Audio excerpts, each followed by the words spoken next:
it's been the last year, we've gone through a whole remodel of the front half of the shop, been able to add more service advisors, more front counter help. I started a company with my business partner like 26 years ago, and I was told I needed an HR manual because we had employees from day one. So I wrote an HR manual, an employee handbook, and on page 9, I put in that they can come to work on their birthdays with no clothes on. Congratulations, you made it to another episode of the Garage Grit Podcast. I'm your host, Brad Herlock, a digital marketing company for AA Shop Marketing, with AA Shop Marketing. And here we are on the Garage Grit Podcast, another episode of the Origin and Impact series with Tracy from Performance Place. And Tracy, thank you for joining our project where we're just trying to have conversations with peers. Thank you for being on. You bet. Thank you. I appreciate the invitation and look forward to the conversation. I saw all the pictures. I come across so many different backdrops, right? And of the wall behind us and everything. And I asked you about this before we hit recording. So can you tell us a little bit about what's on your wall there? You said it's your hobby, right? Yeah. So our company's name is Performance Place. And so we do get a lot of performance questions, but we're basically a general auto repair shop. But me and my hobbies and interests have always been drag racing and Jeeps and anything off-road. So as you can see behind me, I've actually been drag racing, for probably the last 25, 30 years, to the point that I've raced. My kids actually started racing in junior cars at 8 years old and graduated all the way up. So, my son recently started playing tackle football, and the play had been called dead. He was just standing there. It was over, but there was a late hit. Guy came up from behind him and just knocked him clear from behind. Didn't even know it was coming. And my wife's recording this, and you can hear her gasp, right? Whereas I said, "Oh, nice, good hit," even though it wasn't a legal hit, but it was a solid hit, and I knew that my son would be fine, right? And he was. Sometimes we're different; we're wired a little bit different. I'm just curious: how does your wife feel about the drag racing of your children? The children doing the drag races. It's funny. I started, before the children come into the picture. So, it's kind of joked that, my sons and daughters, my one daughter is joked. She was born and 3 days later, she was at the racetrack. So okay. They grew up around it. Right. And, they have it. They're going to do it. Yeah. And at 8 years old, they have the ability to get in a junior car and, drive these cars that even the junior cars go, 50 to 70 miles an hour. Jeez. Okay. And, I always thought, yeah, they're going to do that. They're going to do that. But I'll tell you, the first time you put your child in one and you kind of have no control, because once they hit the gas and go, they're on their own. Right. That's kind of eye-opening. It's kind of funny. My kids all did it, starting at 8. When they got to be, 16 years old, they moved into like a Camaro, like a full-size car. But, my daughter at 17 graduated, and I actually let her drive my dragster, and got licensed in that. And talk about having your daughter that's 17 years old strapped into a car that goes 190 miles an hour. I actually had a thought of like, is this good parenting right at that point? So, and it all turned out okay. So other than she drove it and then got out of the car and says, "Dad, we have a problem. We either need another car or I'm driving this one from here on out." So. Okay. So it was a good problem, I guess. I guess it was an expensive problem. Yeah. You know what though? It's interesting because I'm thinking maybe a drag racing course, strip, might, I don't know. Everyone is a trained driver. Yeah. What's really scary is the highway where they're not trained at all. Well, and we would have people that didn't understand, what our hobbies were. And my wife would always say, you know what? Yes, it can be dangerous, but, when we're out doing this, they're in a car that's roll cage and fire suit and helmets. There's people, emergency people standing by, it's very controlled environment. And she's like, my kids have never been hurt racing, but yet my daughter's broke her leg on the trampoline and, stuff like that. So, yes, maybe Right. it is potentially more dangerous, but it's a much more controlled environment. So, Yeah. Yeah. Okay.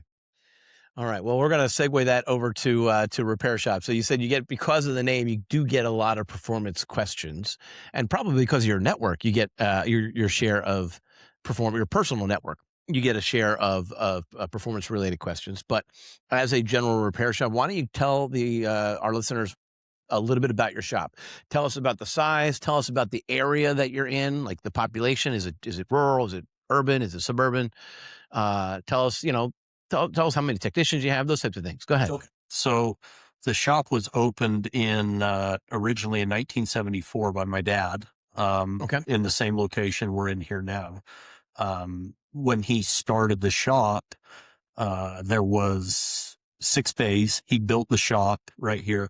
The area we were in at the time was literally farmland. The piece of property that we are on was a piece of property my grandma, give to my dad to get started on, and they built the shop. And so in the beginning, it wasn't a very populated area. It was a lot of farming. It was a big farming community.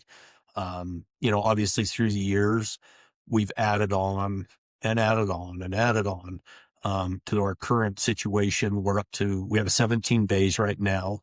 And actually looking to expand again beyond that.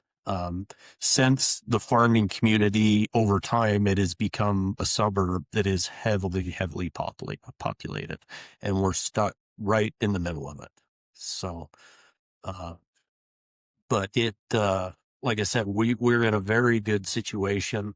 A lot of the community around us, not only their cars, but now all have children, and now we service their cars. I've got right now, I think as of today, there's 15 employees between front office staff and technicians. So it's like any other business. We've trying to manage the growth and scale the growth at a consistent level. And not only that, at a safe level that we don't, obviously put, you hear too often about companies that outgrow too fast, and it's hard on the company to survive long term for that, where, we want to be here for another generation. We want to be here for another 50 years, Okay. so. Do one of your children has any of your children expressed interest in filling those shoes? Yeah, I mean, right now in the shop right now, so I own the shop, but yet my sister runs all the back office and all the accounting side. My brother is the service manager and head service advisor. I've got my son is also the parts manager. Then I've also got a 21-year-old that's a technician out in the shop. So we're a family run business, and truly I think of the 15 of us, there's 5 or 6 of us that are all family and here related. So, Okay. Wow. Interesting. which is its own, we make it work, but it also comes with its own sets of, advantages. Well, it's convenient. You can just have Thanksgiving right there at the shop. It's funny. We often talk, whenever we all go on vacation, we go separate directions. We don't go together. So, which is okay. fun. So, Okay. Somehow we make it work. Yeah, well, every family is a little bit different. So my wife's family, they always used to take like extended family vacations. And when I first was brought into this environment, I was overwhelmed. It's a lot, right? And so I always was used to the nuclear family vacations, and that was all we had done. So that was interesting. And that's what it sounds like for you guys as well. You guys take a little bit of breath of fresh air from each other, and that's not a bad thing. So, all right. So if I understand it right, right now there are 3 siblings that are running the shop in different capacities. Yeah. So my brother's the general manager. My sister runs the back office, and I'm kind of oversee everything. So, Okay. And the like, it sounds like there are multiple children for each of you potentially that are going to be interested in the next generation in some capacity. That's do you have a plan? Like maybe just put the business in a trust and then allow everyone to buy into to ownership of the LLC, or you like just know, buy shares? right now, I mean, with the immediate family that's involved in the business, I mean, my daughters have all worked for me all through college because they needed a flexible job that paid the bills, that had flexible hours. So we've actually had all the siblings kind of through college work for us, but none of them have really come in and presented like a solid interest. Maybe this is what I want to do. My youngest son, that's 21, he's a technician out in the shop, and he talks that, this is possibly what he wants to do long term, but you know what? He's also 21 years old. So, and we've actually had a very open conversation about, if he comes in tomorrow and decides, Dad, this is not for me, I want to go do this, I'll support him 100%. This is not, you know, this is the only job I ever had. I was sweeping the floors at 8 years old, and, all I wanted to do was work on cars and take stuff apart and try and put it back together. But, All right, so hold on. That's all you wanted to do, but that's not what you're doing today, is it? no, absolutely not. I, Not oh, with, not with 15 employees. no, I rarely find myself out in the shop anymore. Every once in a while, I mean, I still get to go out and, help out on maybe something guys are struggling with, or, give my input on. But, my true love is actually, being a technician and out in the shop. But it's been a big growing experience for me to step away from that and, invest in myself, become, a better manager, owner. I want to steer the ship and keep the ship afloat, because, right now there's 15 of us that are banking on the shop being successful so that we can provide for my family and my brother's family and sisters. And not only that, but all my employees that are out in the shop, Mm-hmm. there's a big responsibility there. You're absolutely right. There is. How many years ago did you take the shop over from your dad? So it's been about 5 years, I believe right now. So, And was but it just him? yeah, it was just Okay. him. Mm-hmm. So I ended up purchasing the shop about 5 years ago. Um, No, I'm you know, sorry. You ended up purchasing, or you and your brother and your sister ended up I purchasing? ended up purchasing the shop. Okay. It just, at the time, it made more sense to have a single ownership in it because of, um, I think my dad could see my vision of the shop, but I think he almost felt like at times he was getting in the way of what I wanted to do, because at the end of the day, he was still in charge of the shop. So, it was a hard transition. I mean, this decision to buy the shop and move on and kind of transition it to the next generation, I mean, took years. It wasn't something we just decided one day, this is what's going to happen, and we all looked out because we all wanted what the best was for everybody in the shop, you know. Right. Right. You know what? And maybe so in addition to these origin and impact series that we do, we also have once a month panel conversations.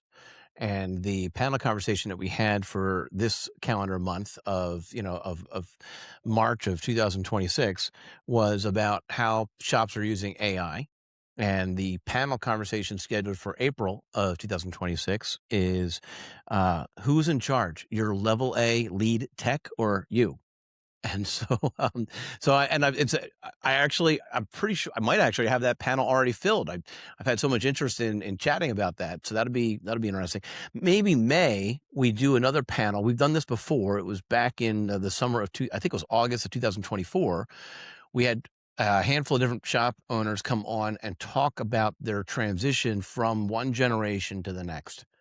And it's not an easy thing. And yeah, it usually is a multi-year thing. And the ideas that the younger generation has might be really good for the shop, but it's different. It causes friction. This is how we've always done it. I've been doing this since I've been 8 years old. Listen to me, I'm your father. And so, Well, and that was a lot of the conversations, that kind of spearheaded this was, I had some ideas on the shop on the way things, updates we needed to do and kind of just a different, you know, way we approached things, with obviously technology and all these things. And I would get the response of, well, we tried that and it didn't work, or that won't work for us. Yeah. No, and I got to tell you, that's going to happen with people talking about AI over the next 5 years. I tried to use AI for the shop, but it didn't work. And well, how did you try to use it? Was it the right time in the timeline of the shop? Did you actually put the right prompts in? Were you educated on how to use it? All of these things are factors. If you tried to use a cloud-based system in 2002, you were ahead of the game by far, but it had some issues because the cloud wasn't there as well as it is in 2026, right? So all of those things. So I'm sorry, I think I already said this, and maybe I missed it. When did you take over the shop? When did you start the process, and when was it finalized? So it was probably, I think it's been 5 years now that I've taken over the shop, but this has been an ongoing discussion, I don't know, for 10 years or more. Of course. Okay. All right. So 10 years. Wow. It would be funny because there would be days where dad was just sick and tired of the shop and everything. And he would just be like, just buy it from me and take over. Right. And, to the point where a lot of the discussion come back to, no, dad, you needed to think about what you want out of this, because we have other siblings involved and, we need to kind of do what's best for the business, because, as I said earlier, the business is what's supporting my life, my sisters, brothers, everybody's. And, we don't want to jeopardize that to where this business is not there to support all of us that have invested so much into it, so it was a hard thing because, he would at times just say, just tell me what you want to do. And I'd be like, no, I'm not going to tell you what I have some ideas, what I think should happen, but you need to come to the table with, this is what I think. And then we'll go from there, because I didn't want to feel like I was telling him what to do with his business that he started, and put so much time and effort into all this, and I wanted it to be his decision is what it come down to. And he's finally stepped away then in 2021. Yeah. Right. So, listen, I'm almost tired of talking about it, but at the same time, it's a real thing that happened in 2020. He was still at the top during COVID. What did that look like for your community? Well, and that's, it was crazy because, we had worked on this buyout and, different scenarios of this and that, but literally I buy the shop and COVID happens immediately. So not only did I buy a shop that I was trying to, and it wasn't that we weren't successful. The shop was steady and, but it had kind of hit a plateau. And then all of a sudden, one day it seems like the world's coming to an end. And I'm thinking, holy cow, what have I done? Right. What have I done? Yeah. But honestly, the COVID thing, yes, get past the first month of when everybody thought the world was going to end and realized that it wasn't. Yeah. We actually got busier than we'd ever been, Okay. All right. Everybody was working from home and we had all this declined work that people were calling and saying, come get my car. Let's get it fixed. At some point I got to go back to work. It has a great time to fix it. So, okay.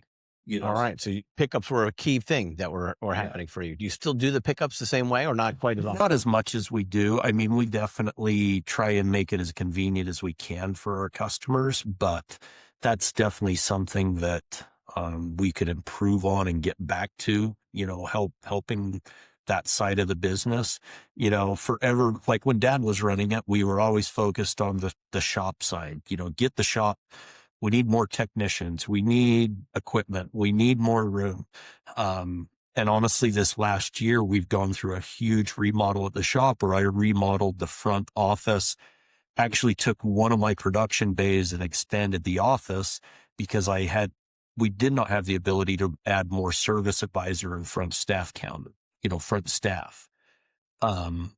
So it's been the last year, we've gone through a whole remodel of the front half of the shop, been able to add more service advisors, more front counter help.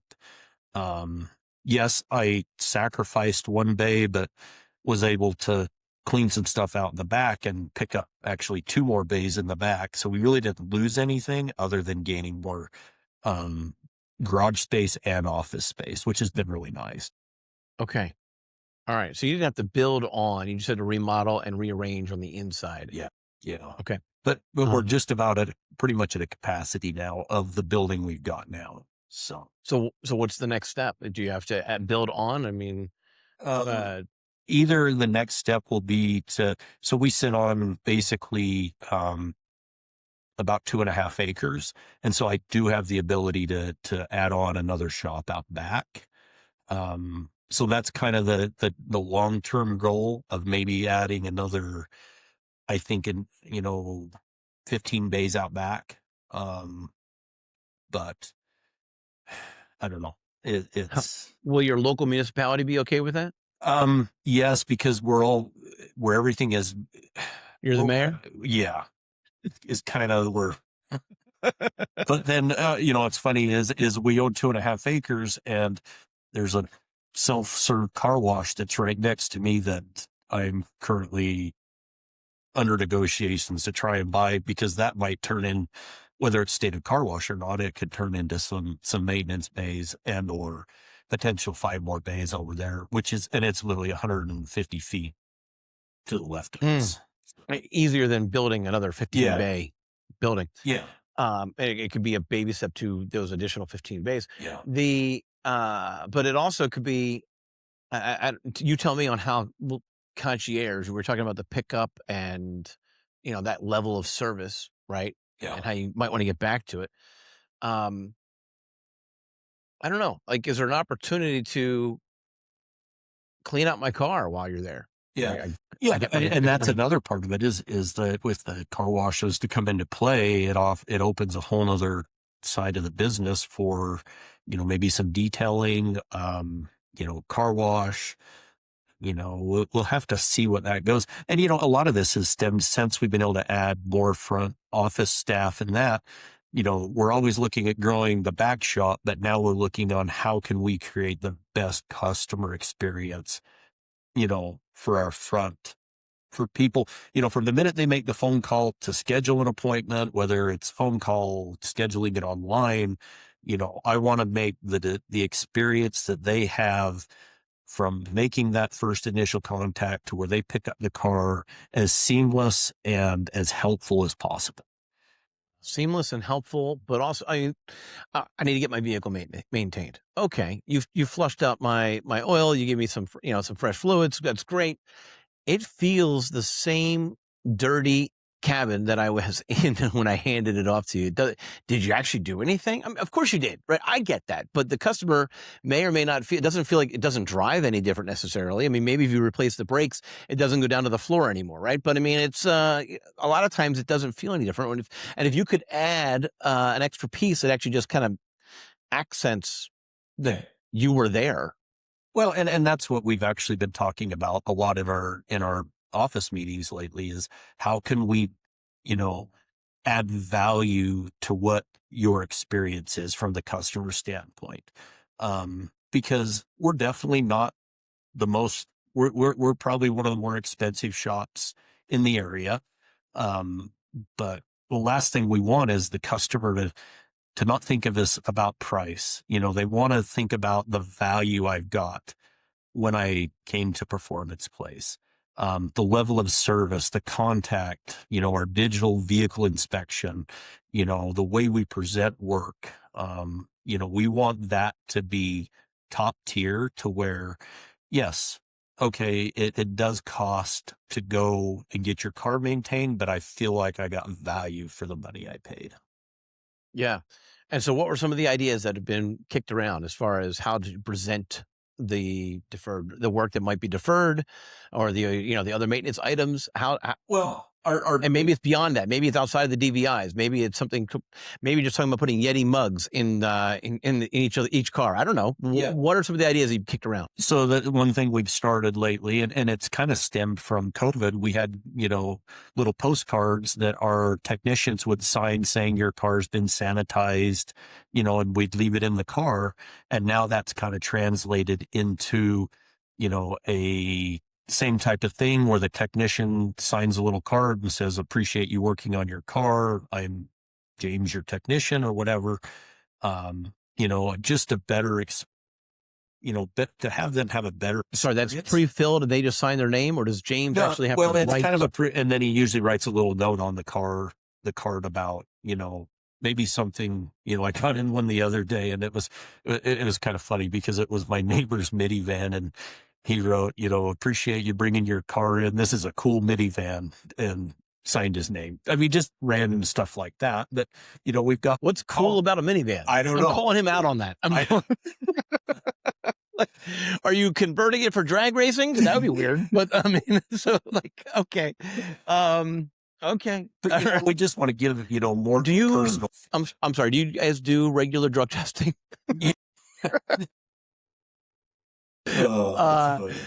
But all right. So you don't get to see the notes? That was actually because the neighbor actually said, "What is that?" The other reason I read that one is I went and it was in a spot, and I just moved it to a different spot in the parking lot and happened to read. Okay. it. So. All right. So, all right. So they do have a spot to write the notes. I kind of we already know that I have a marketing background perspective on different things, and my mind is I kind of want.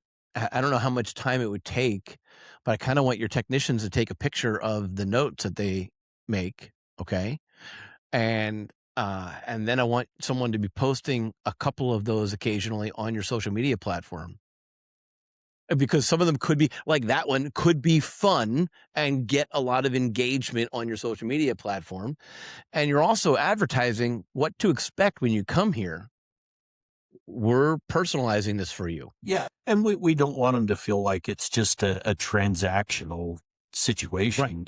Right. That's, and we really, nobody wants to get their car fixed, whether it's maintenance or my brakes are bad.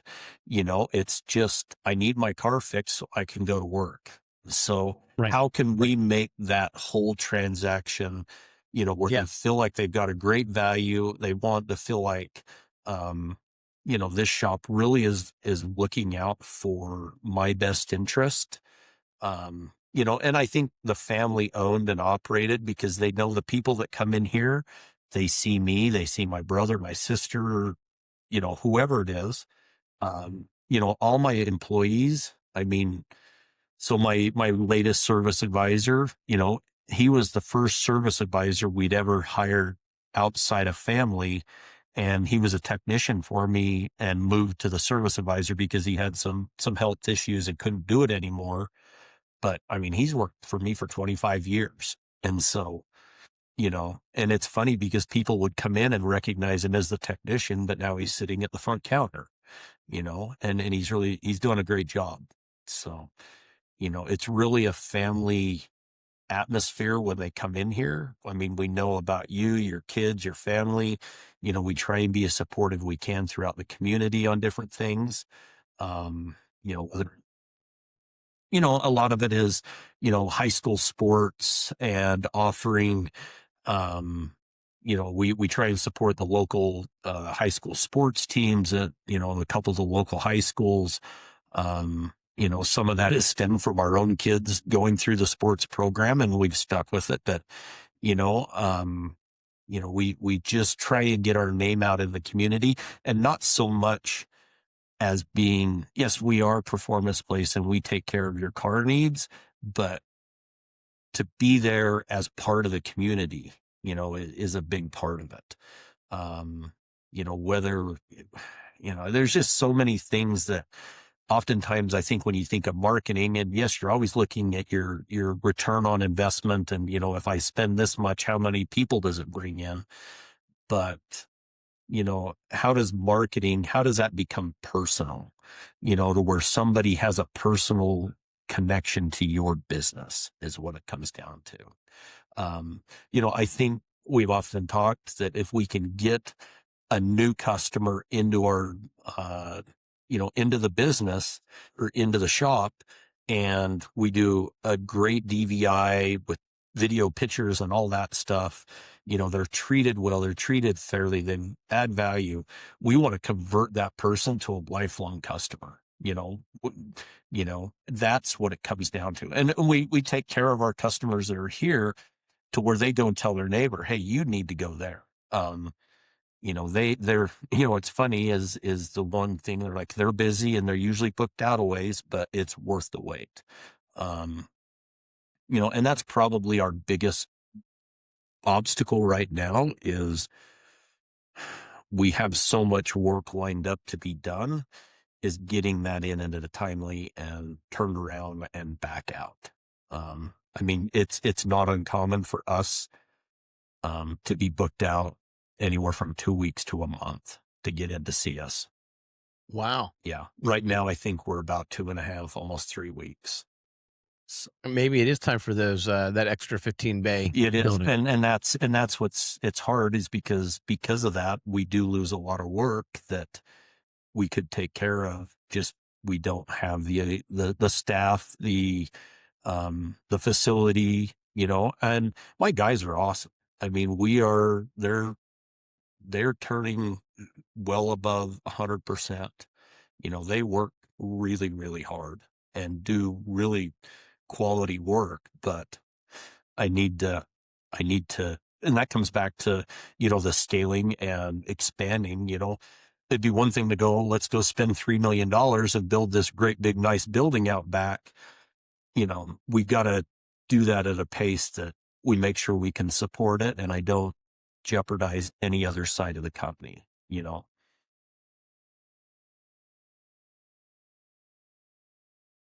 I'm kind of waiting to see what happens with the car wash, because that potentially could be something that, if we can make it happen, could be converted fairly quickly, and it really makes sense to start there.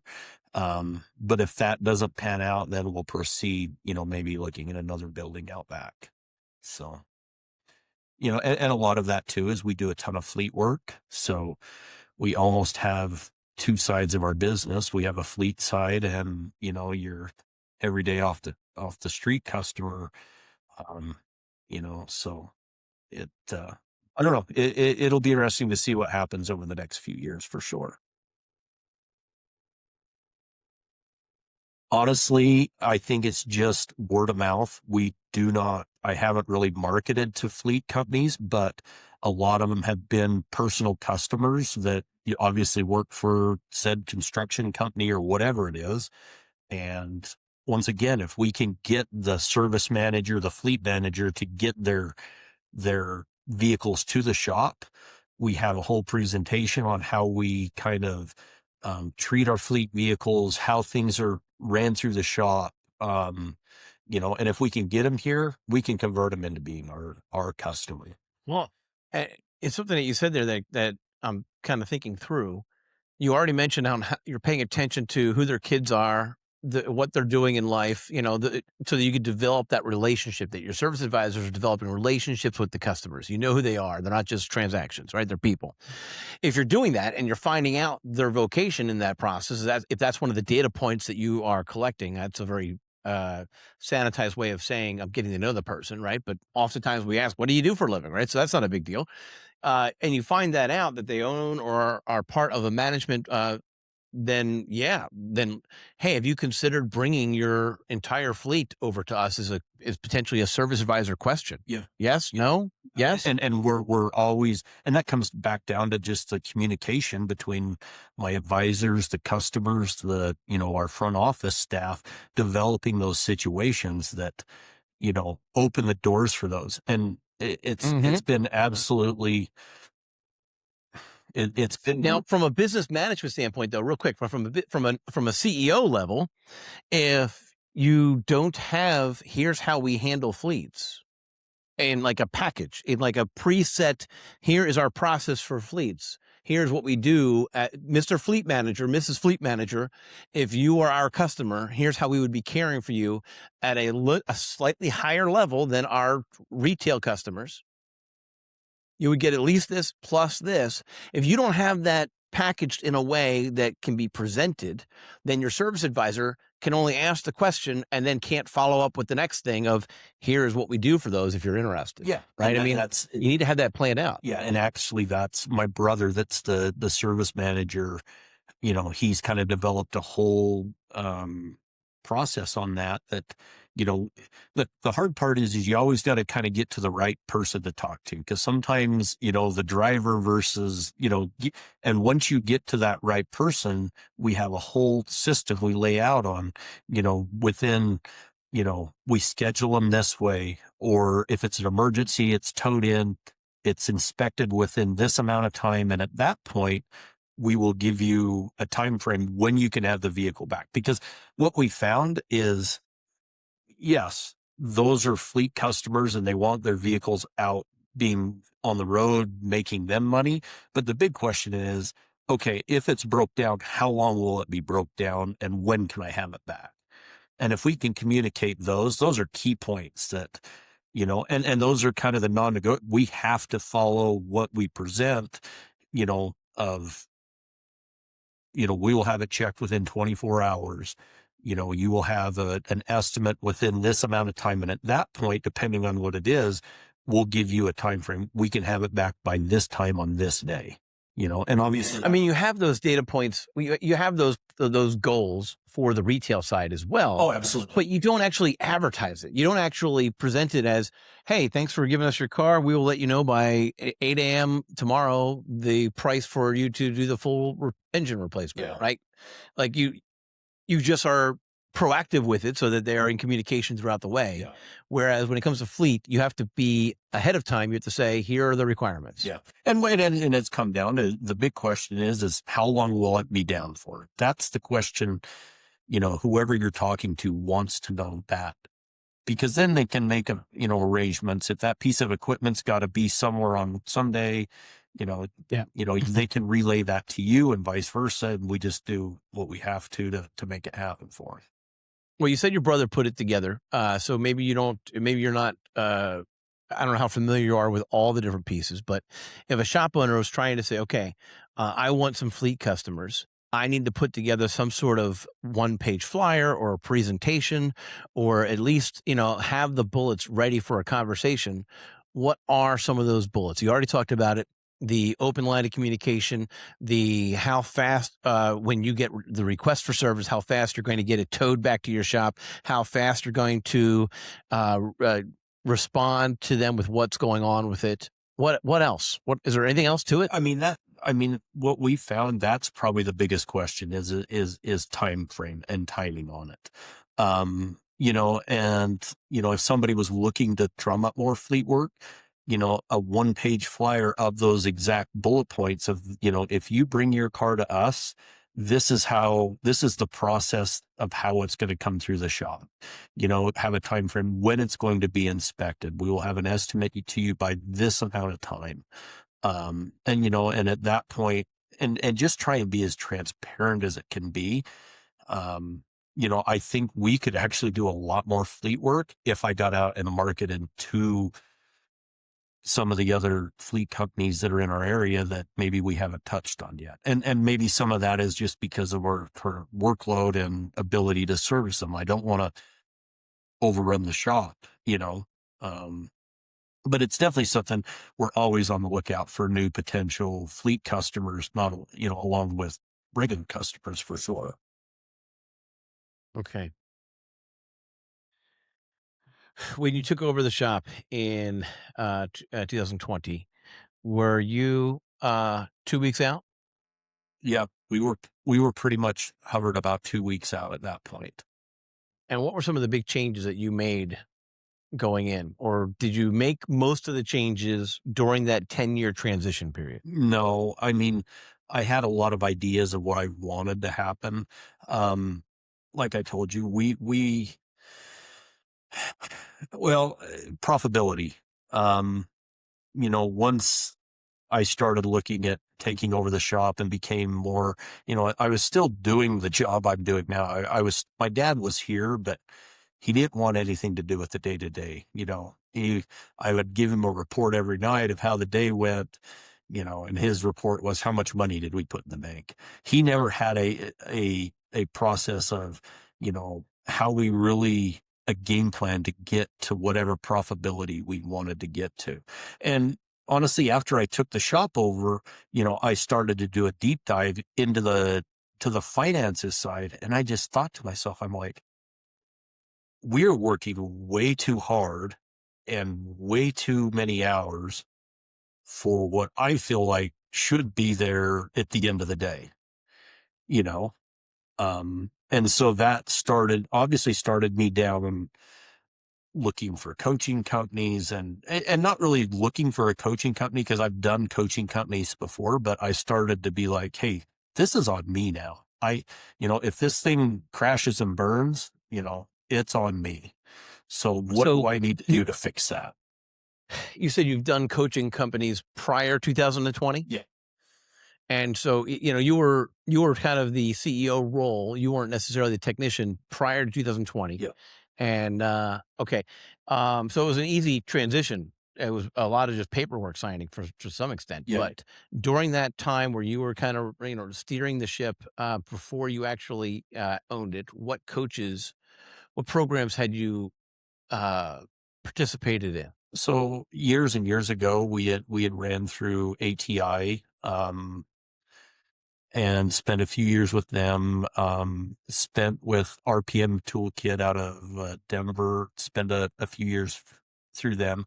A lot of that, and they were great companies. You know, but I always felt like we would go to these meetings and have some, get some training on ways to improve the shop. And I would go back to dad and I'd be like, hey, we need to adjust our parts matrix. We need to adjust this. And he'd be like, I don't know. We tried that and it didn't work. It didn't work, you know? And so I kind of developed the same mentality of my dad of like, oh, we've tried all this stuff and it doesn't work, and it wasn't until I took over and realistically now didn't have, still talk to my dad all the time. And, I got questions I still talk to him about in the business, I use him as a mentor for sure, but I also realize, you know what, this is my baby now and I need to make this work. There's certain things that happened in my life that maybe steered me towards that, where it was, this is my one shot that I've always talked about. This is how I want it to go. And now I'm in the driver's seat and I need to make it go there. Okay. So why didn't you, when you realized that it was time for you to pay more, I don't know, attention, why didn't you go back to ATI or RPM? I had looked at all those companies, and honestly, I ended up going with the Institute. And to be honest with you, the only reason I chose them, I had heard the owner Cecil Bullard. I've been in some of his classes, and I thought he did a really good job. But honestly, their headquarters is in Ogden, Utah, about an hour north of me. And so I just thought this is perfect. They're local company, all my training can be local. And so I just at that point signed up for a coaching through them. But honestly, I think this is the first time I really went into the coaching willing to change myself. and maybe look at, hey, just because we've done this for the last, 50 years, maybe there is a better way to do it, you know? So a lot of it was just me, I think at that time was ready to be coached. And honestly, I think there could have been other companies that I could probably went with and would have felt the same way about, but a lot of it was just me personally saying, okay, you tell me what to do. And don't get me wrong. Me and my coach, Aaron Woods, we joke because the first 6 months of our coaching session is all we did was sit and argue over Zoom. He would tell me one thing and I'd be like, that doesn't work. And I'll never forget this. And finally, after 6 months into it, I'm like, fine. I mean, I was pissed and I'm like, fine, we'll try it your way. And I'll show you that it's not going to work. And so I'm sorry. I started. I'm sorry. Am I allowed to say that you sounded like a 2-year-old there? Oh, I absolutely did. Oh, okay. And so I said, all okay, right, now, we're going to implement some of this stuff you're talking about. And all of a sudden I'm like, maybe he was right. So were those first 6 months recorded? Oh yeah. Do you ever go back and look at them just for laughs? Like sit there with like a drink, a little bit of bourbon and just kind of laugh at yourself? I was such an idiot. I mean, I was such an idiot. But I told my son about a month ago, I told my son that I said, I made a comment about it. He was like, Dad, you're not a kid. What are you talking about?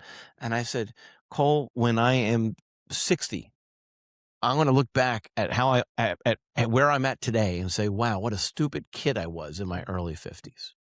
Right. And if I don't, then I'm doing something wrong. And to have that mentality for growth, have that mentality to be able to acknowledge that you're only beginning your journey for the rest of your journey today. Right. So let's do this thing. So that's fun. But okay. So you got to laugh at your stupid mistakes and acknowledge them and move on. So anyway, okay. So you're finally coachable 6 months into the Institute. And how long have you been with Aaron now? I think it's going on almost 2 years. Okay. Yeah, a little bit over 2 years. So started on a one-on-one coaching situation with him, where I was meeting a couple times a month. Obviously he was trying to get me to open my eyes. And then finally, after a while, he said, I think you're ready for a group process, which in turn moved me into a group of about 20. It's like a 20 group, of 20 other shop owners. And, so now I'm still coached by Aaron, we still have our sessions, but now we have basically, as we kind of refer to it, is there's 20 of us in there. That's kind of a board of directors that we're all there to help each other. And it's an awesome, awesome program. So, yeah. But it's, and that's what I think I was telling you earlier, that all I've realized is that, it don't matter where you live in the country, all of us fight the same problems, Yeah. That's what we're all seeing. Yep. That's what and it's not, that's what I appreciate about this podcast is that's why this is not a how-to session. This is just your peers are talking to other peers about their experiences and you can relate, right? The audience can relate, because that's who's listening to this podcast are repair shop owners who, and listen, no shade on your dad. It's not repair shop owners who are just say, hey, how much money do I have in the bank? It's the repair shop owners that are saying, okay, there's more to this and how do I get some of that, because there is more to it and how do we get some of that, right? And so that's those are the ones who are listening in and are paying attention and are thinking about these things. And so I like that we're all sharing ideas. I kind of want to go back to how do we continue to make it more, how do we increase the value to our customer? I feel like that could be a conversation in of itself, because I feel like if we brainstormed enough with some of the right people, we could really come up with some far crazy, outlandish ideas that could be tried, tested, failed, working, all of the above, because you could take a good idea and completely make it fail by how you actually roll it out. Yeah, absolutely. And I think that's that. And I think every area is different, you've got to know your community and what your community gets behind, and find some way to get yourself into those situations. If and it's funny because in our group, we've talked about this exact thing, and somebody in Chicago says, we tried this, and, other people have said, in my area, that probably wouldn't work. But, we could like, that's a killer idea. We could try something like that, Mm-hmm.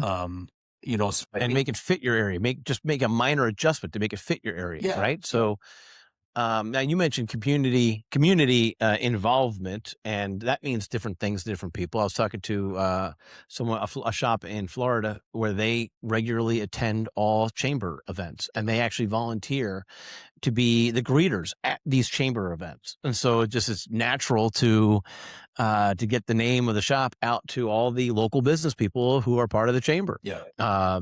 And so have you tried anything like that? I haven't, but that is actually something we've talked about quite a bit lately, is involving ourselves in some of those communities, chamber events, and different groups that meet like that. But we haven't actually done that yet, but it's definitely on the radar to get done for sure. Okay. All right. What other things are on the radar from a community perspective? One thing we actually made, and I brought this up to my sister the other day, we often end up with cars that people don't want to fix or whatever. And so we're going to maybe come up with maybe a car that we as a shop get going, get it up to speed, and then donate it to, have, our customers help us find a needy family or something that needs a car donated to them. And more, and present something like that of giving back to the community. The different things like that, that I think, I don't know, is one of the ideas that we've had.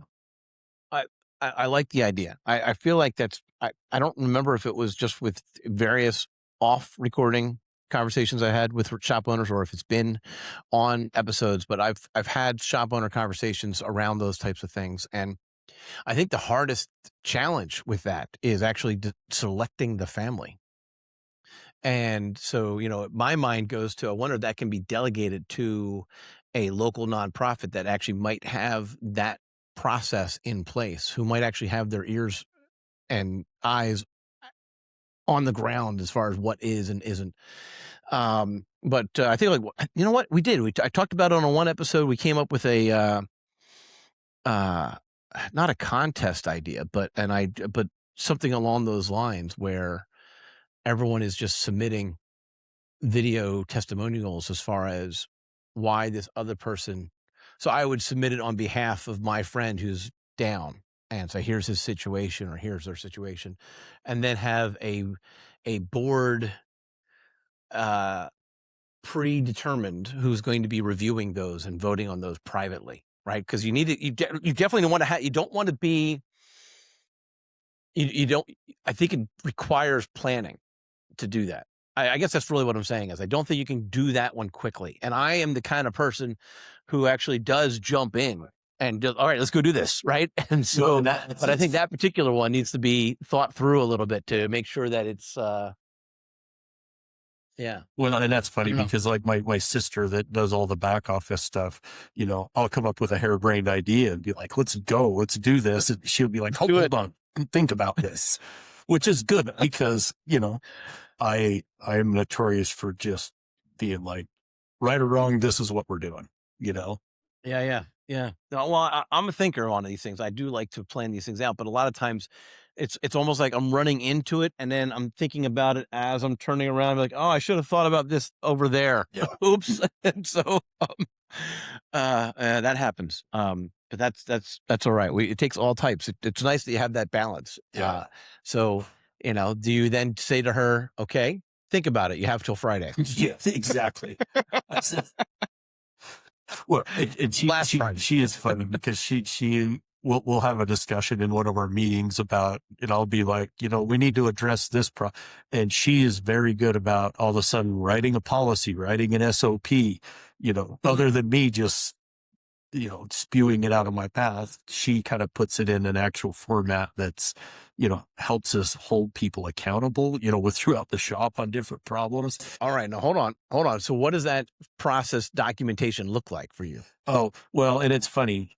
We had 0 SOPs, policies. We didn't have one written down 2 years ago. I thought you were going to say yesterday, but we had AI do it for us over. Well, AI has done the majority of them. I won't lie. Okay. All right. We wrote a few on our own and then decided that, if we put these prompts into AI, it's way better than what we can do, and then change it. You just have to be careful to review it because it might add some different things after that might not be accurate. All right. So anyway, all right, go ahead. So we've had. Where do you keep it? What's your setup? Like, all right. So she says, I'm going to write this down. We're going to document this. And that's a night and day change from 2 years ago. Yeah. But what does that look like now? Where do you store everything? It's stored digitally, on like a Google Drive, more or less. On a Google Drive for throughout the shop. And it's got all of our policies and procedures. And, every time something changes in there, everybody gets noted that, hey, we made a change to this policy or added this one. And obviously when things get put in there at our weekly meetings, we review them before so people know, hey, we've written something on this. And a lot of these have come to different to light because of something we went through in the shop. The big one we just did in the last, honestly, couple weeks has been, how do we treat warranty through the shop? Because I had one advisor that would write it up one way and one the other way. And, how do we track, warranties or comebacks? So we wrote an SOP on, this is the way we're going to document it. This is the way it's going to be billed out at the end, depending on the situation. And, and that's how a lot of these have all come to light is, we didn't know we needed these, but all of a sudden we find that when we struggle with something, it's usually because we don't have a policy in place. Okay. So you struggle with something, that should be a red flag. Go get a policy in place. You put it on the Google Drive. Who looks at it? And you just said you notify everybody, but who actually goes and opens it up and reviews it? I know for a fact. I mean, a lot of our staff. I mean, we go through it as a shop as a whole before it goes in there. Okay. But time will tell, I guess, how many of those get reviewed over time and time. So, are you tracking that, or no? You're not actually tracking that right now. Yeah. Okay. Yeah. No. It's great that you have it. There's no doubt. There's no doubt. But I just, you get a man. So I started a company with my business partner like 26 years ago, and I was told I needed an HR manual because we had employees from day one. So I wrote an HR manual, an employee handbook, and on page 9, I put in that they can come to work on their birthdays with no clothes on. And I knew that nobody was ever going to read it or ever going to do it. And I was right. No one ever read it or ever knew about it. And so, like, it was just silly. Like, I just felt like, okay, we're just hitting this checkbox so that we could say that we've done it. And I don't like that. Like, that just feels yucky to me. I prefer, I'm a function guy. Let's actually have, I don't care about the checkbox unless it actually has utility to it. Right. So, and I applaud you. And it has to have some accountability. And I mean, it's giving us the ability to hold people accountable for the way things run through the shop. This is me just coming in and saying, well, this is the way it's done. On the way we present or write up warranty tickets now. Yeah. There is a procedure on, this is the way we do it. Because you get tired of trying to answer the same question over and over again. And then you start to doubt yourself. Well, did I tell them the same thing this time as I did last time versus, having it written down. So is your sister also in charge of police? I don't know. Policing is the right word.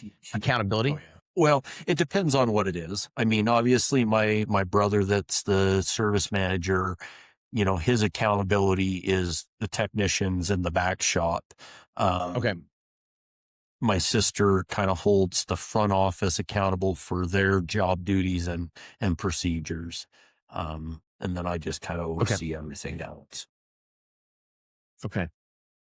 So I've come across shops who actually make people sign that they've read the document, the procedures document. Like whenever they make a change, sign this. And okay, it's been signed. They did that. Yeah. That's good, I guess. Well, But and what do we you think about actually that? do that on when we bring out a new, like a new Okay. one. We go through it as a team, talk about, different scenarios, this, that, and then there is a place to date and where they date and sign it. And then, whether it's me or one of the management also sign it on that date. So, Okay.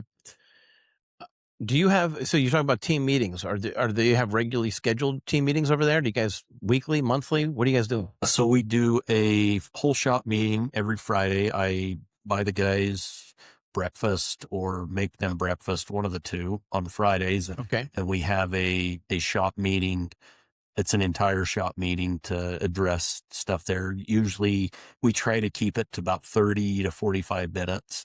Do they have to come in early, or is it during the regular shop time? Okay, regular shop time. All right. So the waiters for oil changes need to wait a little bit longer. Yeah, and honestly, on Saturday or Fridays, we don't schedule that morning. We leave open because of that. Yep. And then every Wednesday morning, at 7:15. So this is 45 minutes before work. We have a front office meeting that is just advisors and management up front. And then typically my shop foreman once a week will have about a 20-minute meeting before we open with just him and the technicians, just to kind of go over problems, issues. And then we have meetings with him. Is there anything we need to go over with the whole team, the front office, the back office? And that's been a big, goal for us this year, is increasing our communication throughout the shop. Not only communication with the customer, but communication between technician, advisor, parts people, and how all that flows back and forth through the shop.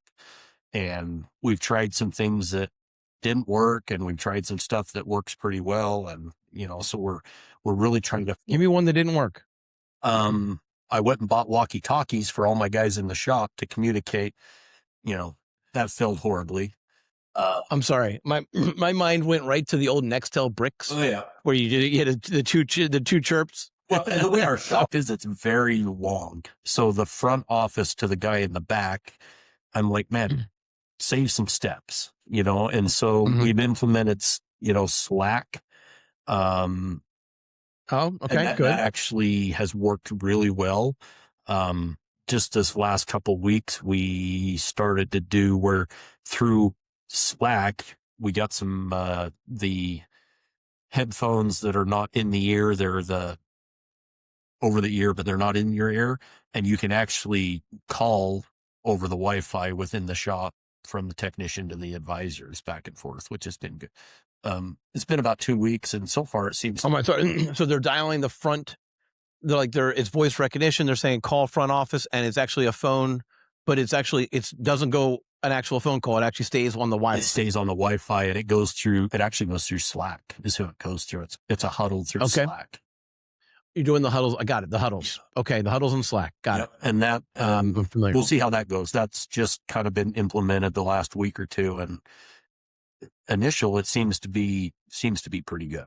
So we'll see how that goes. But honestly, it's just communication. And when I say communication, that's why my foreman's having, communication with the technicians, because I don't want, if there's problems throughout the shop, that's hurting the culture in any way, I want to take care of it immediately. I do not want to let it go on, because how many times have we've all been in a situation where so-and-so said something to me a month ago and it made me mad, and now I'm stewing on it for a month, or whatever. Oh, geez.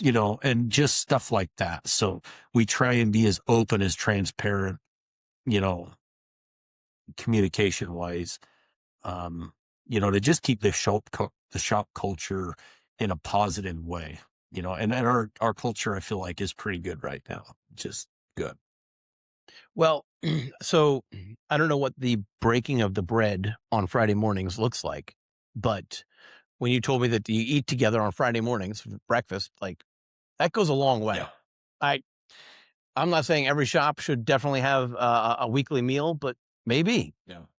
Maybe because you eat together and there's a bond that's created that is it's psychological. It's here. It's I don't know how to describe it, but it's absolutely a real thing. It is. And we've done it for years now. I mean, it's funny. It's one of the things my dad started years and years ago, and it's just kind of stuck with us, and originally it was just dad's buying breakfast for everybody. But Right. now it's turned in, okay, we're doing breakfast, but we're going to incorporate that to a meeting or a training for everybody in the shop.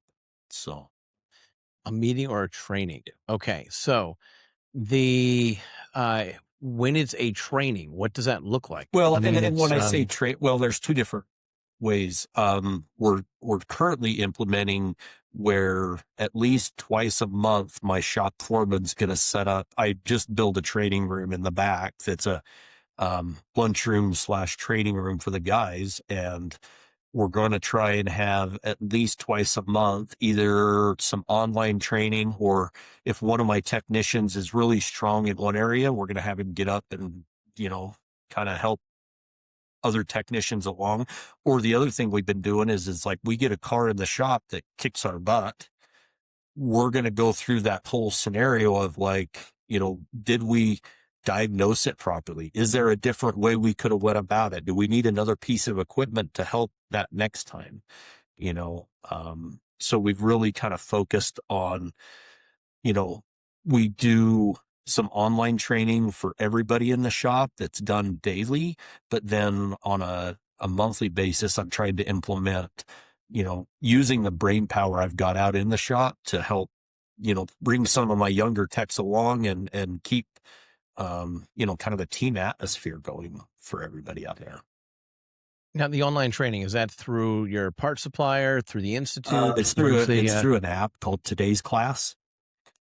Okay. So basically it's an app on your phone, and you get 5 minutes of training every day. And our technicians out of the shop have stuff that's geared towards them. My service advisors have customer relation questions. It's usually 4 to 6 questions a day. You sit down and answer, and Okay. and that's done every day. That's every day for everyone. Well, 5 days. We basically do it 5 days a week, when they get the weekends off. So Right. But they do that on their phone. they do.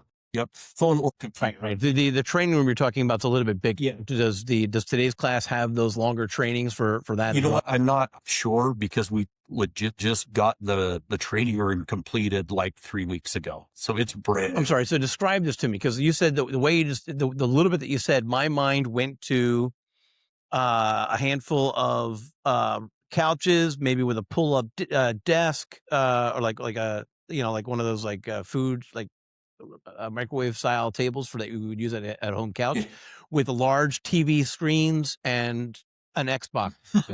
If I had that in there, they would never leave. No. So tell me what it actually looks So like. it does have, it's got a refrigerator in there, a microwave, a cabinet that I keep stocked full of snacks and stuff to just keep the guys going. Yep. And then it's got 2 big tables in it, a TV that we can hook up for, there's a lot of good training on YouTube, different channels. Mm-hmm.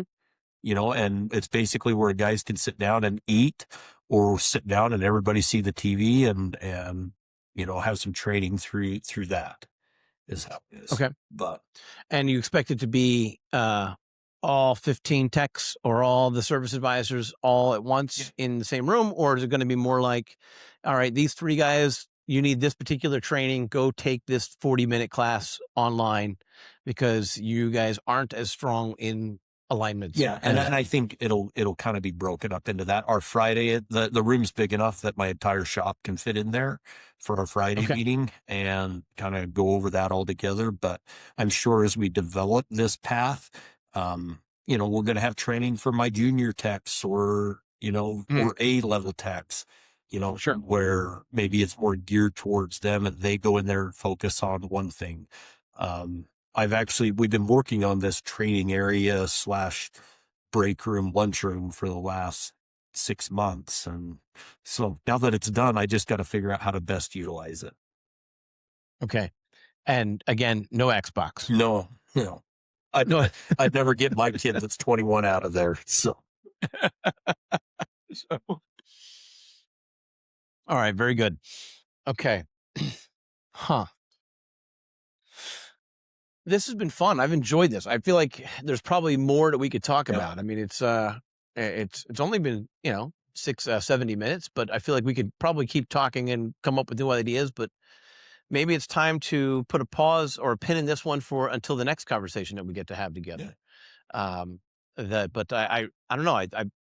I like the direction of the training. I think that's extremely important, and it sounds like you're going to be doing it while they're working. It's not like you require them to do it in the evenings. No. I figured they're going to have the opportunity to train at work, and we're building that into our systems of how we do things. Yeah. Here's a question for you that I didn't that's related to training. You planning on sending them away for a weekend here or a week there, or? Yeah, if we can find the right conference, absolutely I would. Yeah. But that's not currently in the schedule. No, that's not currently in the plan. Yep. Okay. All right. So let's stay. I'm kind of curious to see how that training goes. So we should absolutely stay, in touch and maybe have you on a future panel. Like I said, this next one I'm pretty sure is already booked. Is going to be about whether or not who's running the shop, who's running the show, you or the technicians. And so, and I think that's applicable for a lot of shops because of how fast people were like, "Oh, I want to talk about that." I'm like, "Okay, let's do that." But you came up with, I don't know if you realize that you came up with another idea for a panel conversation on how to streamline, improve internal communications about the cars, about the customers, about the internal team relationships as well. And the Nextel phones are not on the list, but and maybe Slack is the answer for all shops. I doubt it, but maybe. And I think there's a bunch of different ideas and conversations that we could have around that. And I do think it's time, even though we've done it before, to revisit having a conversation about generational transitions and what that, because that's just a story that so many can relate to in this space. But I don't know. Maybe it's just a conversation on how to make shops, help them to avoid or maybe attract private equity groups. I like them that they're family owned. I'm not, forgive me for those who are part of a private equity organization, but I like the idea that the community owners are in the community. The shop owners are in the community that they're owning. But I don't know. You feel the same way? I do. And we're definitely part of the community and feel like we've grown up as a community and want to, for us right now, that's where we want to stay for sure. Yeah. Yeah. Is there any private equity companies in your 20 group, or are they all independently owned repair shops? Independently owned, right? Yeah. Yeah. There's a lot of you out there. And that's a whole other discussion. I hope it stays that way. The private equity. I mean, I've been contacted, I don't know how many times, about that potential, going down that potential road. And you know what? At some point, I don't know if that's the answer for us, but right now it's. Okay. All right. After I hit stop recording, I'm going to ask that question again and see if I can. No, I'm kidding. So, all right. Well, thank you so much. And guys, if you're listening in to this Garage Grid podcast episode, I hope you've enjoyed it as much as I did. I hope that you're checking out all of the episodes. I hope you like and subscribe to these things because we're putting out content to help you. We're putting out content to help shop owners who are trying to figure it out, trying to get to the next level, whatever that next step is for them. And sometimes it's about internal communication. Sometimes it's about transitioning from one generation to the next generation. Sometimes it's about how to elevate your game with your customers. And other times it's about what's my next marketing step. And if that last one is you, then I need you to go out to addy.me/jumpstart right now, addi.me/jumpstart. And what we're going to do after you fill out that form is we're going to research your shop, your local competitors, and tell you just your next, not all, your next marketing steps to help you kind of move in that right direction. Because a lot of times that's all we need to do is just create a little bit of forward momentum to fix a problem, right? Or improve. And so since if you're here listening to this, you're about improving your shop. If marketing is what needs to be improved upon, addy.me/jumpstart. But if you want the whole playbook for 2026, we actually also released that in a webinar from December of last year. And you can go get that 2026 playbook that we use. See, I don't think all shops, yes, we have similar conversations. But as you pointed out, Tracy, there are times when you need to slightly adjust it for your community or your shop or your local market. And that's kind of how we consider marketing efforts as well. Like we actually look at it and say the same marketing wheel does not necessarily apply to every single shop. Some shops are in a more urban environment versus a rural environment versus just different demographics in the community, different mindsets in the community versus what competitors are active in your community versus not. All of those things are slight changes. So we have this framework that works for that we use, right? But we actually make changes inside of it. But if you want that framework, you can go out and get it at addy.me/2026. That's addi.me/2026. I will stop boring everybody with the advertisements and bring this episode to a close. Make sure that you like and subscribe so you can get the next one. And Tracy, thank you so much for being on with us. I appreciate it. I appreciate your perspective, and I'm hoping to have you back down the road.